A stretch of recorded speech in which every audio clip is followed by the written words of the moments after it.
Good morning, everybody. Good morning, good morning. It's good to have you all here. Welcome to 11:11 celebration. Good to have you here this morning on Mother's Day and a beautiful day outside as well. I think actually today was an outdoor ministries camping day too. I'm not sure if that's what's going on as well, but it's a really pretty day out there, so I'm glad that you all are here this morning. I want to bring up a couple of announcements on the back, if you'll take a look at the back of your bulletin. And I also want to invite you to make sure you register your attendance and then bring that forward when we do our song together here in a little bit.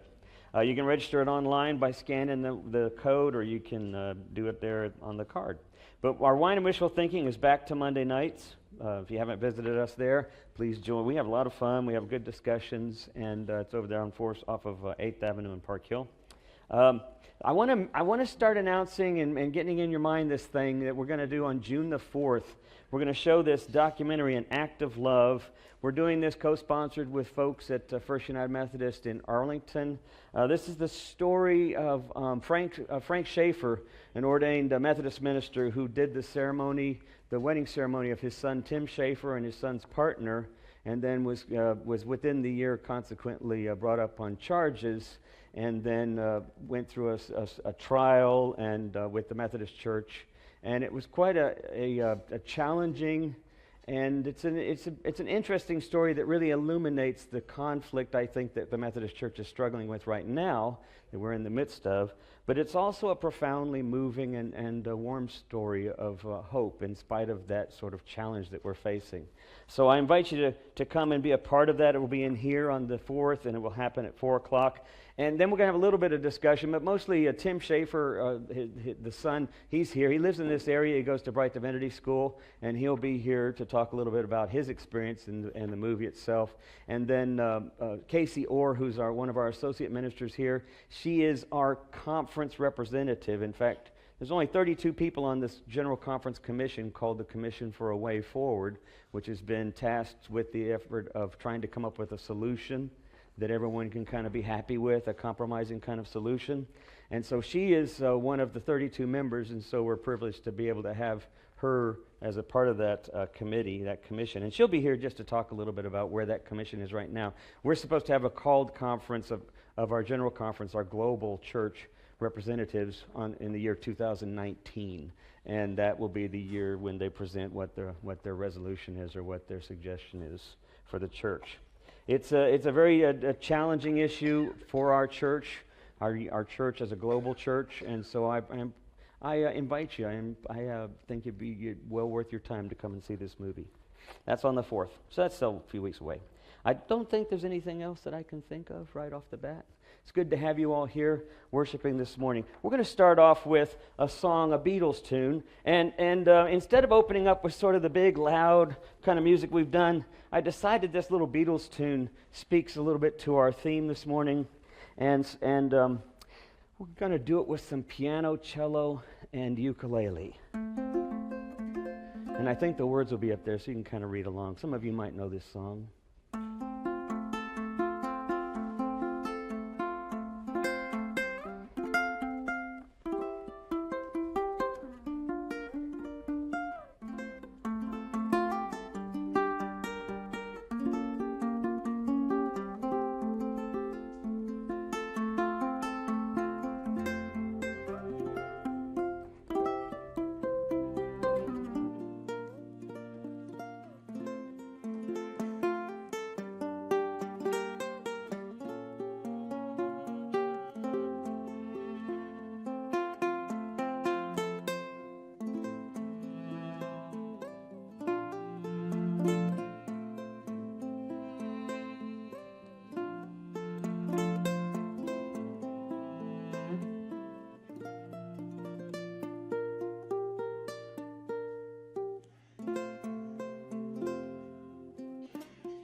Will you pray, please?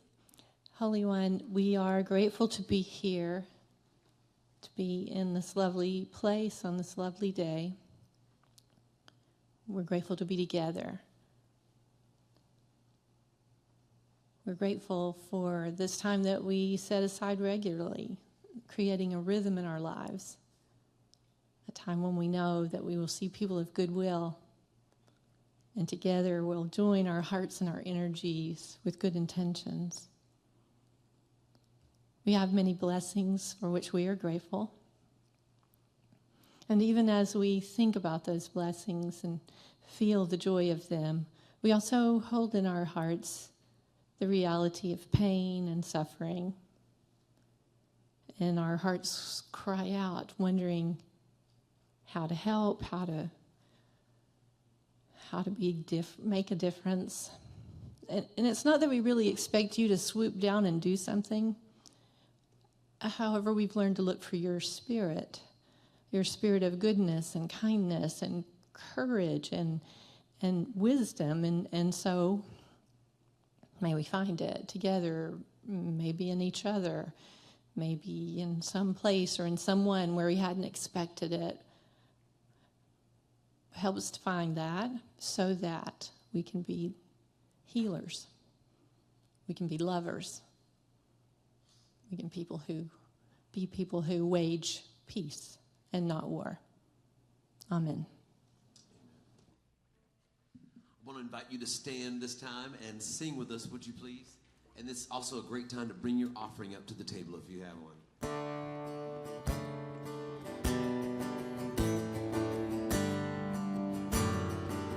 All together now, here we go.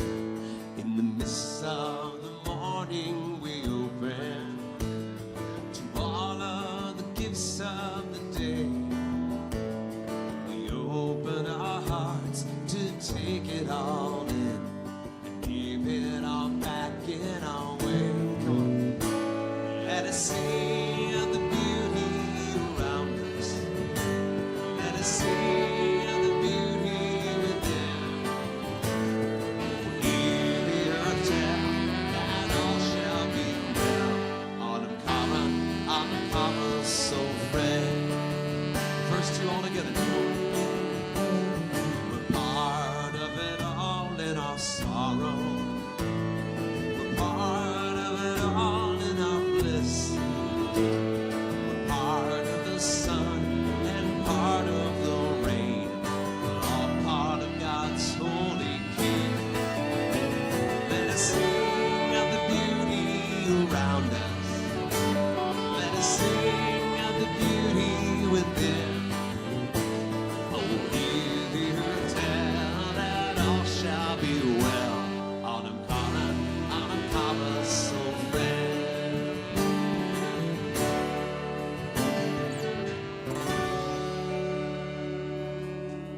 Nice work, good people. Take a moment and offer one another a sign of peace, would you please?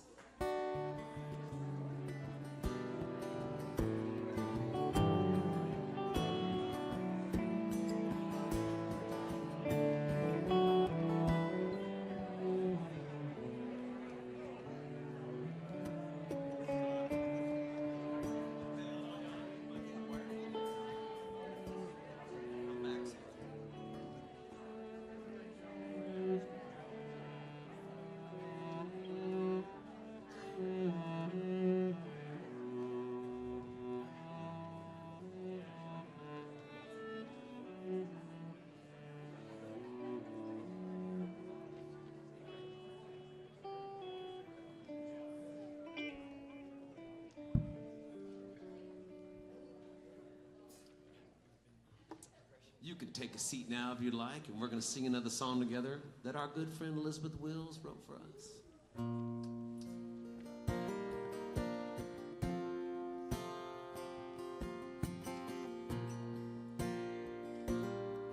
Here we go, y'all ready? Love, hear my voice through the silence and the noise. Peace is welcoming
This is our Kairos time, and for any of you visiting us, this is a time to slow down, to pause between the last moment and the next one,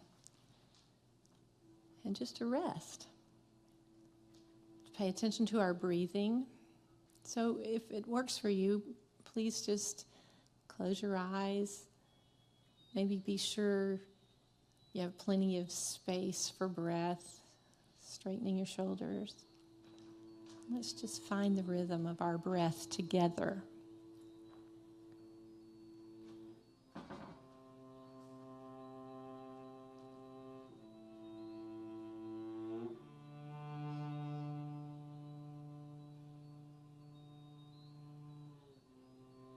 Slow, deep breaths, long exhale breaths.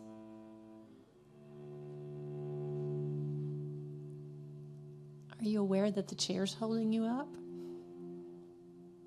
You just have to sit there. You see, throughout our days, we have times of trouble and anxiety, but sometimes if we can slow down, consider our resources, like the chair we're sitting in, or the breath, the life that is passing through our bodies. Maybe then we can regroup a little and face whatever's next.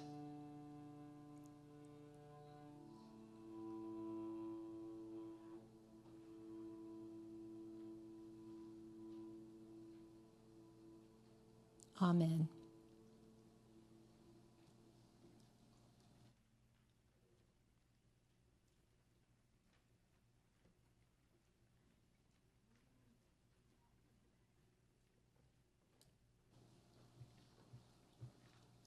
Psalms 139, 14 through 19. I praise you, for I am fearfully and wonderfully made. Wonderful are your works that I know very well. My frame was not hidden from you when I was being made in secret. Intricately woven in the depths of the earth, your eyes beheld my unformed substance. How weighty to me are your thoughts, O God. How vast is the sum of them. I try to count them, they are more than the sand. I come to the end. I am still with you. 1 Corinthians 12 through 17. For just as the body is one and has many members, and all of the members of the body, though many, are one body, so it is with Christ. For in the one Spirit we are all baptized into one body. Jews or Greeks, slaves or free, we were all made to drink of one Spirit. Indeed, the body does not consist of one member, but of many. If the foot would say, because I'm not a hand, I do not belong to the body, that would not make it any less a part of the body. And if the ear would say, because I'm not an eye, I do not belong to the body, that would not make it any less a part of the body. If the whole body were an eye, where would the hearing be? If the whole body were hearing, where would the sense of smell be?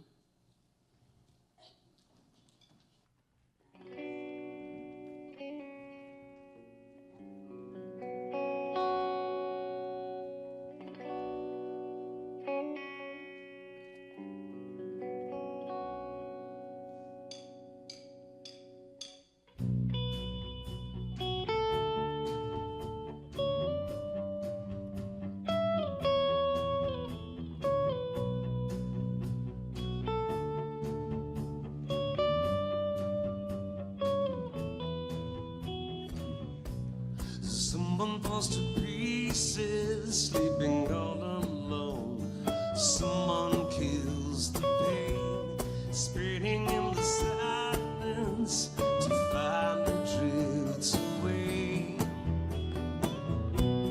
Someone gets excited in a chapel yard, catches a bouquet.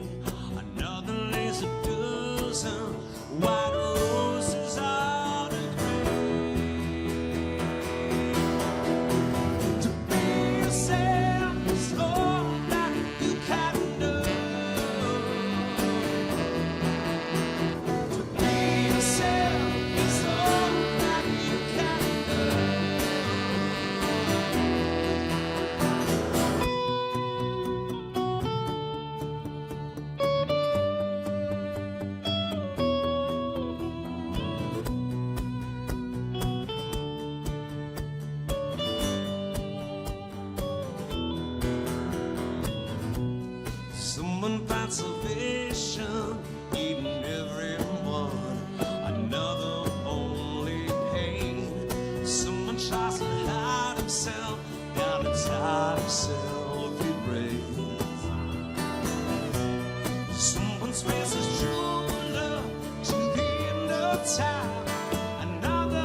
So I love that song. Y'all did a great job on that song.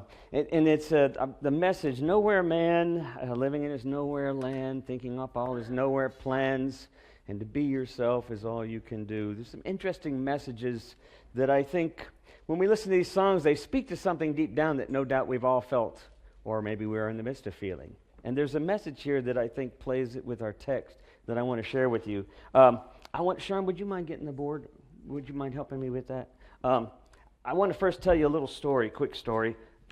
I still get the chance to go and perform at schools every now and then, do storytelling like I did for 20 years, almost full-time. Well, I did that for full-time for a long time, for almost 20 years. And so every now and then on my day off, like Friday is my day off usually, I get to go to a school. This last week I was at a school. Hadn't been in one in months and months, but I got invited to come out to this intermediate school. And it's interesting, since I've been doing this for some time, that occasionally someone will walk up who remembers me. I remember being at Avoca Coffee a few years back, and Gerald, who owns Avoca Coffee, came up to me, and I didn't know who he was, but he's about 6'2" and had a full beard and looked like a mountain man from Virginia. And he comes up to me and he says, "You don't know who I am, do you?" And I said, "Well, no." And he says, "Well, I remember you." And I'm thinking, oh my God, what did I do? And he says, "You played at my 6-year-old birthday party when I was just 6. And then he gave me a free cup of coffee, I mean, that happens every now and then. A teacher came up to me at this school. She's now 26, and she's a teacher there. And she said, "You came over to Mary Orr Intermediate when I was there in the 6th grade." I mean, I guess that was, 13 years before. But I was doing that then. And so, there's this nice sense of, well, isn't this wonderful? I'm doing something and people are remembering. And then, of course, you're always brought back to reality. And so here's a group of 5th graders in front of me, maybe 150, 200. And the teacher, the librarian, was introducing me first by trying to remind the students that I'd been to the book fair last year and the year before, which is their district-wide book fair. And how many of you all went to? And about 30 hands went up. And how many of you remember Tom McDermott? And they all looked at each other and didn't remember anything. And then one kid at the front, she stopped saying that to the introductions after a while because it was kind of getting embarrassing after the third group that I did and nobody remembered who I was. So she stopped doing that. But at one of the groups, the kid right up in the front row looked at me, and this invariably happens, and he said, "Are you famous?" Question always comes up, right? And then this kid next to him says, "I don't know him. I never seen him before," So we've been talking about what it means to practice resurrection, to live in this idea of resurrected life. We speak of resurrection not simply being that thing that whatever happens when we die, that mystery of whatever happens in the afterlife, that we are invited, as Jesus said, the kingdom is already among you. The kingdom is already in your midst. We are invited to participate in this reality of the kingdom that Jesus' presence transformed. And yet that's the challenge, how to live a resurrected life. So we're in this Eastertide series, and I'm calling it Living as If in a What If World, right? Living as if in a what if world. And these past couple of weeks we've been looking at sort of what that means. And the best way I can think of describing it is we use the image of cocoon. And how do I spell cocoon? We use the image of a cocoon when we were talking about Richard Rohr, this idea that sometimes we find ourselves in our spirituality, in first half spirituality or second half spirituality. He sometimes calls it first order and second order. And the reality is that first order faith is kind of about bringing things in, about understanding who we are in relationship to everything else. It's about ego and identity. It's about establishing things in life, family, house, income. I mean, everything's sort of centered around me, around my needs, and then the ones who I love. It's a very limited worldview. It's a small, in a sense, it's kind of, this might be an interesting way to say it, it's kind of small mind, okay, or small world. I mean, our faith, we may be faithful, and yet everything's still centered around. Second half spirituality or second order spirituality is really centered around big mind or a bigger sense of the world. We've opened up. Sometimes Sometimes that comes from a crisis in our lives that sort of forces us to rethink things. Sometimes it comes as a natural procession of our own curiosity and our own exploration that we begin to realize there's a whole lot more mystery than what I defined my reality as. There's a whole lot more mystery than that sort of creedal orientation that I used to sort of lean on to feel protected, to feel like I've got an anchor. Life and mystery, God is much, much bigger than I used to think. Now, here's the reality. That second order or big mind kind of view of the world is a challenge for a lot of folks, because it means we've already got to that place where we've already experienced what it means to sort of have everything under control, and we've realized that it doesn't have to be under control. We've realized that sometimes life is more mystery, and it's fine to simply rest in the mystery. That life is full of ups and downs, and it's okay to rest in the ups and downs. That we are a part of something much larger. But it's challenging to be there. The cocoon is this image that sort of reminds us that it's a process of development, but it's also a process of shedding, right? It's also a process of letting go. So on the first Sunday, we looked at the idea of how we live this this as-if life that requires this shedding. And we looked at that text where Jesus had said, if you wish to follow me, then he who loses his life will find his life. But he who seeks to have his life will lose his life. We'll echo that in just a minute with some other thoughts. But this idea of shedding is challenging because it's this requirement of letting go of some of those things that helped us feel secure for so long. And as I said, sometimes that cocoon, we lean into it deeper and it just squeezes tighter, and we try to stay in that place of comfort. So we talked about the shedding. What's the main thing that sometimes holds us back? Oftentimes holds us back. Fear, right? Yeah, fear. We're driven by fear, and more so in our culture today. We're noticing fear is a very prominent motivator, and because it's so natural to us biologically and emotionally, anyone who wants to tap into that, and then wants to give answers can just tap into that and provide answers, and there we are. We're leaning right into it. So that we talked about that the first Sunday. Last Sunday we talked about failing to succeed. Basically, part of what holds us in this cocoon are dualities. It's this reality that we live in, that things are always either or. And this what-if idea is always this fear, this what if things don't go right? What if things start to fall apart? What if I'm a failure? What if I can't get this done? What if everybody looks at me this way instead of this other way? So living as if is a way of living in the midst of things, present with things, with an openness to whatever is. It's practicing, literally practicing resurrection. So these things that hold us back, these dualities are, I mentioned 4 of them, and they're the ones that we're kind of covering in this series. First one, success, failure. We talked about that last week. Today is fame and shame. Basically, disrepute, or I should say infamy, is sort of the opposite of fame, but it's all rooted in shame. It's all rooted in this reality that we live in sometimes, which is a shamed reality that we're just not what we could be. We're insignificant. And this is where we're going to talk about today, is this idea of fame. This idea, like the little kid who asked me and said, "Are you famous?" Guy was only 10 years old, right? And he's already asking me if I'm famous. And then the other one's already telling me I'm not. So he's already well suited to live in our culture today. He's already suited for the way that we look at life. So this idea of what it means to then shed the cocoon and practice is what Brene Brown and what Parker Palmer and what a number of other folks have used this phrase of wholehearted living. Okay?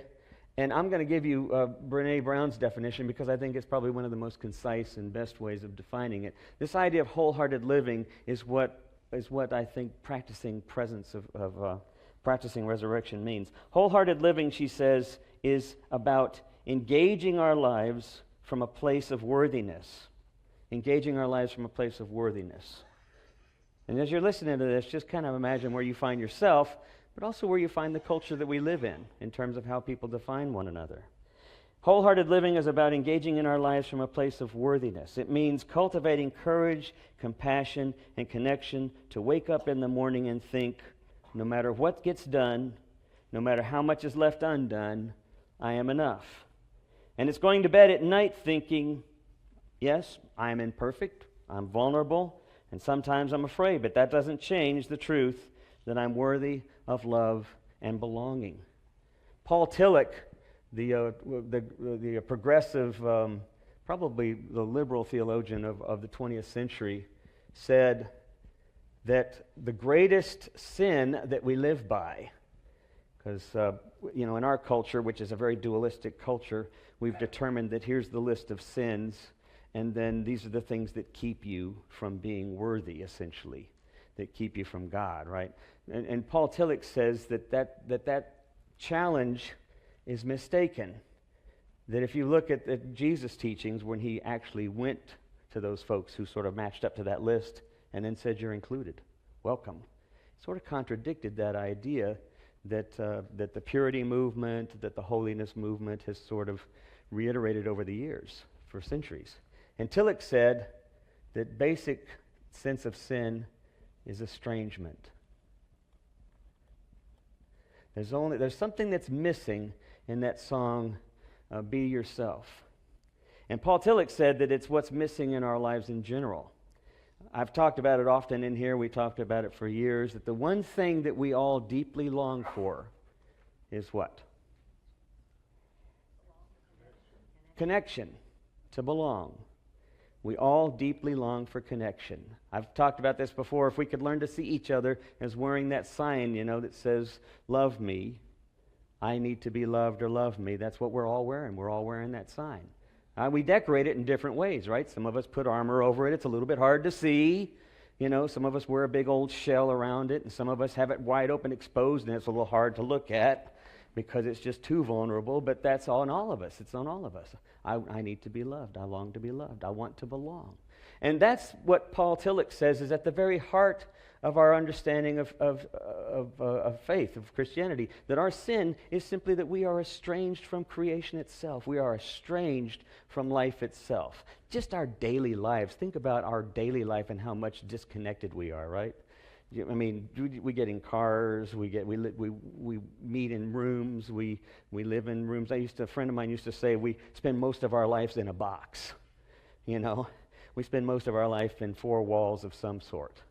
So we live this life of kind of estrangement. We're looking for connection.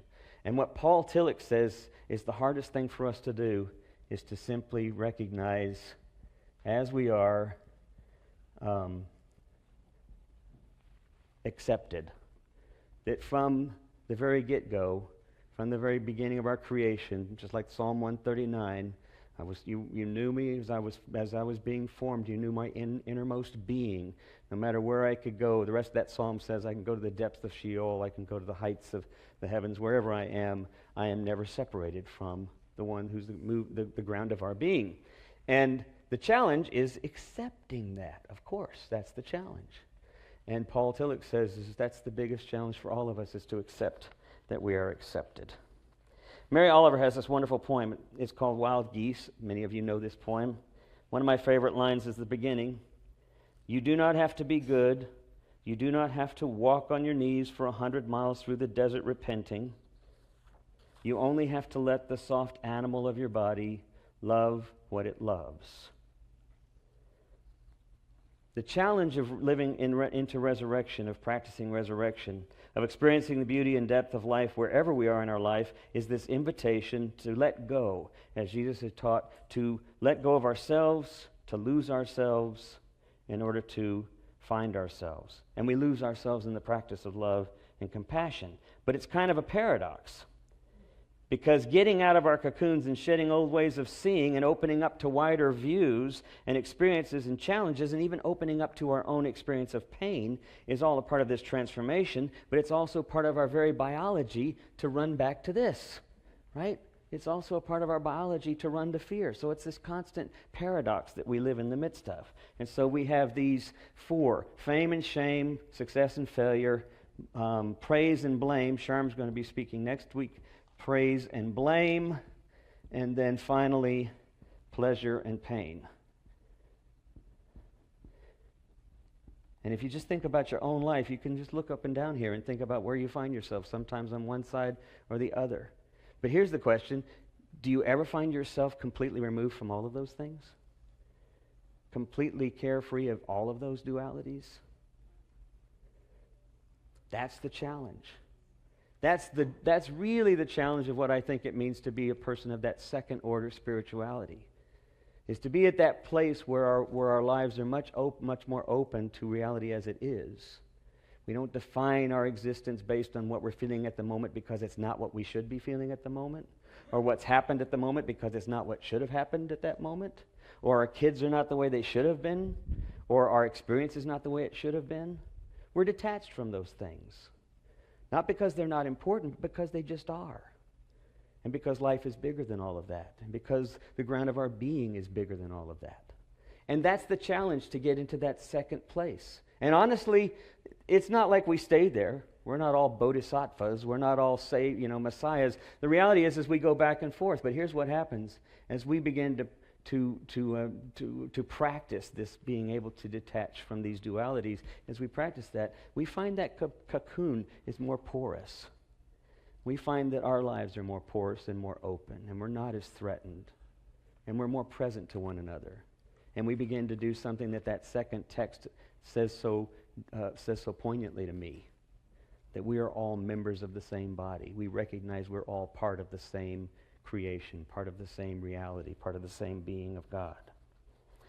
There's a wonderful poem that I want to read you that is written by Naomi Shihab Nye. And she's one of my favorite poets, but this is one of my favorite poems. If you look on the back, there's that wonderful quote from On the Waterfront, right? Did you see that quote? I don't know if any of you ever saw that movie. It's an old movie. It's a good movie. And you got Marlo Brandon, who's Terry Malloy, the boxer, right? And he's in the back of the limo. I think it's a limo. It might be a cab. And he's talking to his brother. And, of course, he's now towards the end of his career, even though he's a young boxer, because his brother, who was kind of his manager, didn't put him up for the prize fight. Instead, he's been putting him up for sort of the cheating fights. Take a dive early on, get a little extra pay on the side. And so he never got that chance to sort of be the greatest boxer. And he has this great line: "You should have looked out for me a little bit. You should have taken care of me just a little bit, so I wouldn't have had to take them dives for the short end Monday. I could have had class. I could have been a contender. I could have been somebody."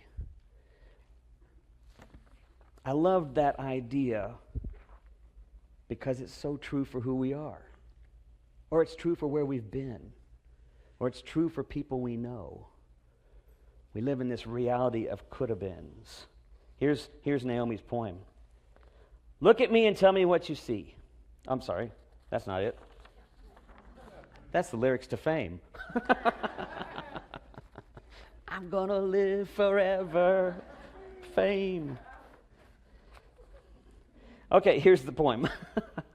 "The loud voice is famous to silence, which knew it would inherit the earth before anybody said so. The cat sleeping on the fence is famous to the birds who are watching him from the birdhouse. The tear is famous briefly to the cheek. The idea you carry close to your heart is famous to your heart. The boot is famous to the earth, more famous than the dress shoe, which is famous only to the floor. The bent photograph is famous to the one who carries it, and not at all famous to the one who's pictured. I want to be famous to shuffling men who smile while crossing streets, sticky children in grocery lines, famous as the one who smiled back. I want to be famous in the way a pulley is famous, or a buttonhole, not because it did anything spectacular, but because it never forgot what it could do. We live in a culture increasingly that tells us that's not important, that tells us, in fact, what's more important is increasingly simulated and unreal. Right? We live in a culture more that's about, I'll just put it right up here, branding than reality. I read an article recently in Time magazine, in the New York Times, and it said, it was quoting this guy named Andy Couch, who said that we no longer live in a culture which is oriented around sort of doing right and wrong, and that's important. We no longer live in a culture that's oriented around doing right and wrong. Just read the newspaper. I mean, it's just any time. I mean, we get away with doing wrong stuff all the time because that's not what's important. What's important is branding and not reality, but how well you're known. So the kid that asks me, "Are you famous?" and the other kid who says, "I don't know who he is," that's how we define ourselves. We define ourselves, are we known by anybody? As if that's what it means to be included. But it's a simulated reality, right? It's not a real reality. And the shame of it is that it's not about doing good or bad, but it's whether or not you're included. So in a guilt culture, you're sort of corrected because of what you do wrong.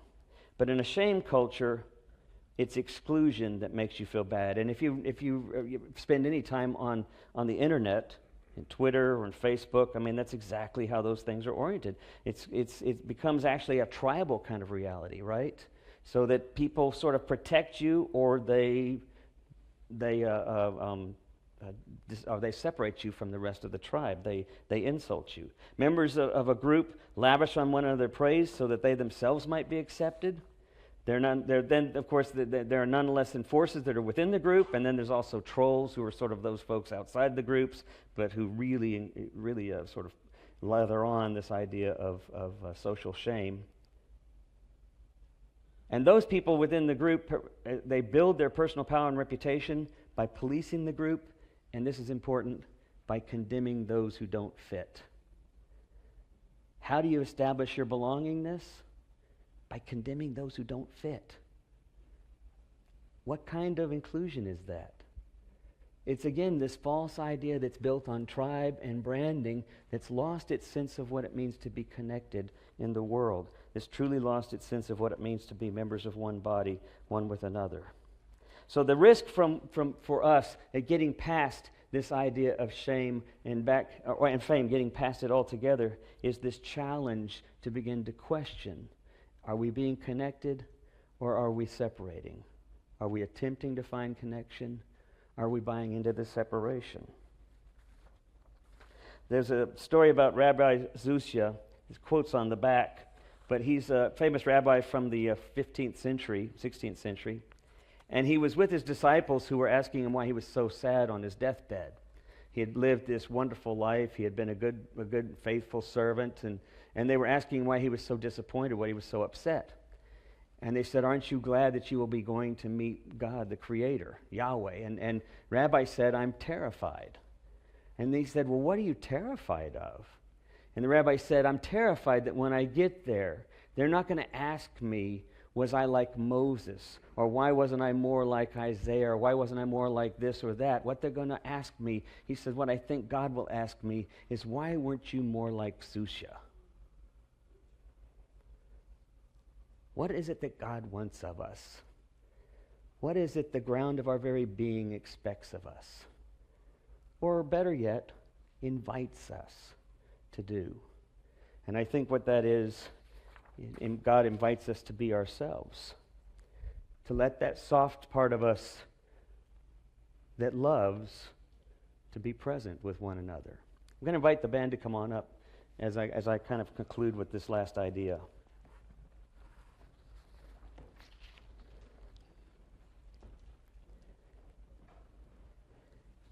Fame entices us to run from the thought of being insignificant or ill thought of, to feel shame, to feel like we don't matter. Fame invites us to run from that because of our fear. It's our natural tendency. That threat of being shamed by others in our own minds, no less. But Paul Tillich suggests at the very heart of our being that life eternal is acceptance by its very nature. Prevenient grace is what John Wesley called it. We are already famous. We are already famous for who we are. The problem is we think it's got to be something else. Call it the cosmic Christ, Call it the one in whom we live and move and have our being. Call it God the Father. Call it the vine and the branches. We are already a part of this reality that invites us to be present to it. So that the challenge for us is to begin to sit sometimes with that feeling of disconnection. It's okay. We got those feelings. To sit sometimes with that feeling of guilt. We got those feelings. To sit with anger. To sit with disappointment. But to remember they don't define who we are. To simply allow them to be, and then to open ourselves up to be more. To be who we are connected to one another.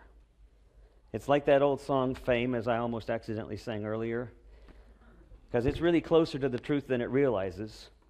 Yeah, she sings and says, I want you to remember me. She sings, I want to be famous. I want to be something you don't ever forget. But she doesn't understand the answer to her own question is right there. Because when we recognize that we are all part of one body, then literally what we're invited to do is to remember one another. To remember ourselves as we remember each other.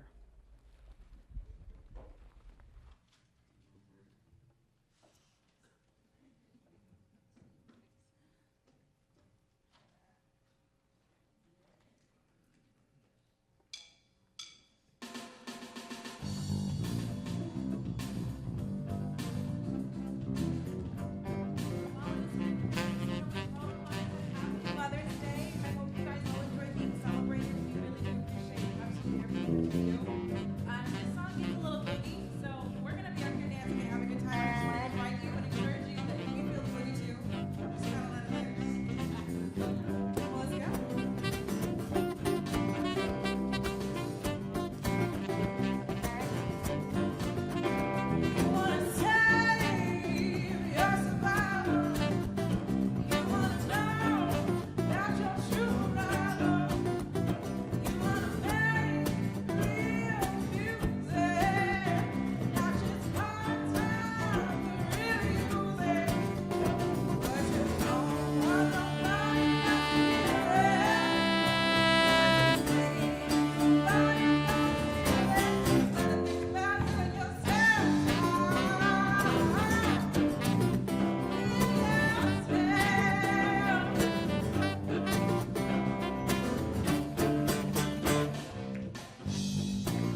about healing yourself. Think about healing yourself. Think about healing yourself. Think about healing yourself. Think about healing yourself. Think about healing yourself. Think about healing yourself. Healing yourself.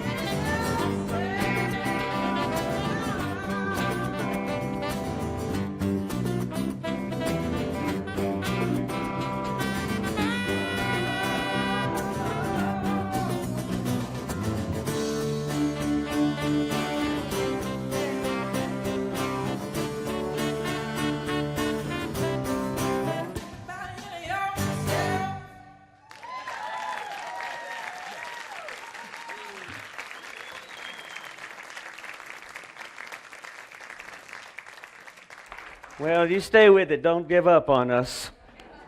We'll get up and move around eventually. I've seen it happen in here before. So don't give up. There's a little, yeah. All right, sometimes it takes the children. They'll come up and sometimes they'll do it here, but there's just not as many here this morning. Y'all stand on up here. Let's have a blessing together. Take somebody's hand. Yeah. I'll just come on over here. And let's pray. Holy One, as we leave this place, bless us, remind us that we are a part of something amazing, that we are a part of this life and creation, this ups and downs. Empower us to shed a little bit of the cocoon and open up to one another in ways that are vulnerable, but in ways that remind us of this great connection, in ways that surprise us with this great connection. May we be sources of that light as we try to remember each other, to crack open each other's cocoons a little bit. Bless us in the week to come. We pray in the name of the one in whom we live and move and have our being. Amen.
suffer. Superstition ain't the way.